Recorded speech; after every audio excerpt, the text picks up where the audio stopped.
Good morning guys. Ngayon, nasa part 3 na tayo guys sa aking vlog. Linggo ngayon guys. Hindi ako nakapagsimba guys. Kaya ito, nasa part part 3 na tayo o part 4. Good morning sa inyong lahat guys.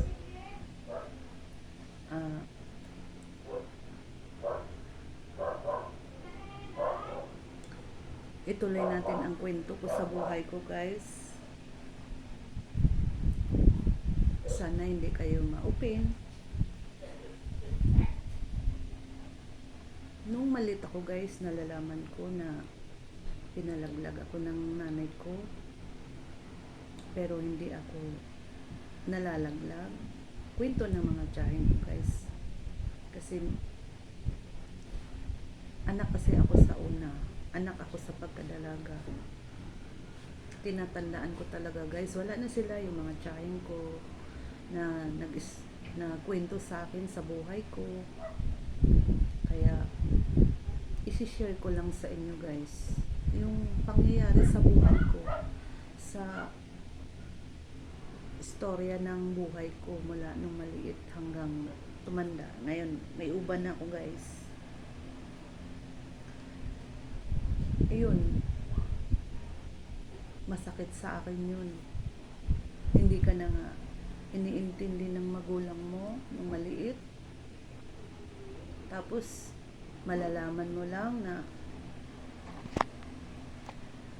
pinalaglag ka, pero hindi talaga ako nalalaglag guys. Kasi siguro ayaw ng Panginoon, gusto akong mabuhay, pero hindi ko kasalanan yung guys. Kung galit man siya sa naging tatay ko, lumigaya siya sa naging tatay ko. Mas masakit sa akin guys, kasi lumaki ako na wala sila sa tabi ko. Lola ko lang nagpalaki sa akin, mga tiyahin ko, tiyuhin. Tapos ganun ang mangyayari hanggang nagkapag-aral ako guys. Hirap na hirap yung lola ko ipasok ko sa school kasi wala akong birth certificate. Yung nanay ko kasi medyo hindi rin nakapagtapos kahit grade 6, pero marami siyang experience dito sa Maynila. Ang alam ko, nagtrabaho siya sa club. Tapos alam nyo ba guys, nakuha ko yung birth certificate ko.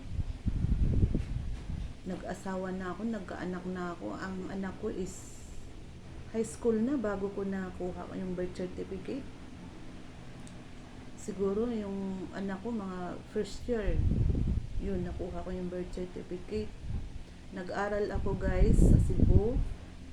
Piki yung birth certificate ko kasi hindi ako pinakialaman ng nanay ko na asikasuhin, kunin yung birth certificate parang makapag-aral, parang didma. Kung hindi dahil sa lola ko na talagang nagpursige na makapag-aral ako, parang may alam din ako sa buhay ko kahit wala akong nagisnang magulang. Kaya ang bait talaga ng lola ko guys. Mahal na mahal ko yung lola ko. Mahal din niya ako guys. Tinuring talaga niya akong anak. Kaya kung saan na siya ngayon, sana masaya siya. Masaya na rin ako, nakapagpahinga siya guys. I love you Nanay Auring. Yun, hanggang nakapagtapos ako ng high school. Nag-college ako guys, 2 years associate Hotel and Restaurants Management doon sa Cebu, sa University. Ano pa yun dati guys, na nag-open siya is naging university. Ang ano pa nun, CCC, Central of Cebu. Kaya ayan, nagsikap ako makapag-aral guys, pero hindi rin ako nagwagi kasi nagtrabaho lang din ako pagkadalaga ko. Nagamit ko rin naman dahil nakapagtrabaho nga.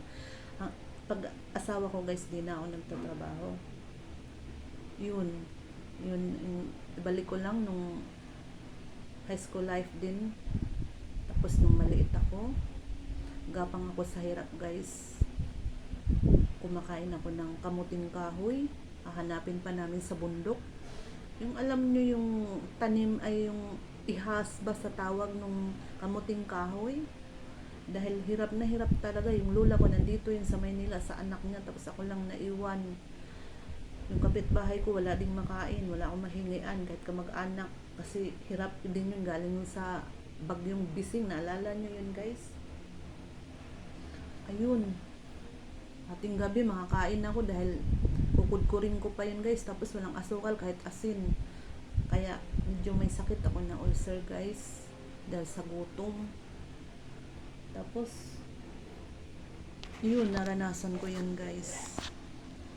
Ang hirap ng buhay kong dinanasan sa buhay ko guys. Pero siguro alam ng Diyos na binuhay pa rin niya ako guys. Na ang dami kong naranasan ko sa sarili ko. Andyan yung Muntik Aripin. Tapos may issue pa yan guys. I-istorya ko sa inyo guys. Nag-high school ako guys. May story pa na nagkalat daw ako ng lagim doon sa room.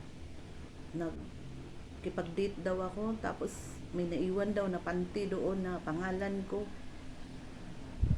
Pero yun sa totoo guys, acquaintance party yun guys. Mayroon akong kakilala doon, classmate ng tiyuhin ko. Nag-usap kami, tapos yung classmate ko, kaibigan ko, mayroon siyang ka-date. Tapos pumunta kami nung namin room kasi naihi kami. Sa totoo guys, nirigla ako noon. Tapos alam mo ba yung sa probinsya guys, kapag may panty kang mga sira-sira, ang mga panty kasi namin guys, mayroon kaming mga pangalan. Kasi ilan lang ang panty namin dahil mahirap na. May pangalan yun, nakalagay yan ng MN. Pangalan ko kasi Maribik, tsaka Nerio. Na patapos na yun guys, siyempre sasayaw-sayaw ka sa acquaintance. Tinapon ko dun sa kanal guys. Pero hindi ako nagpa-virgin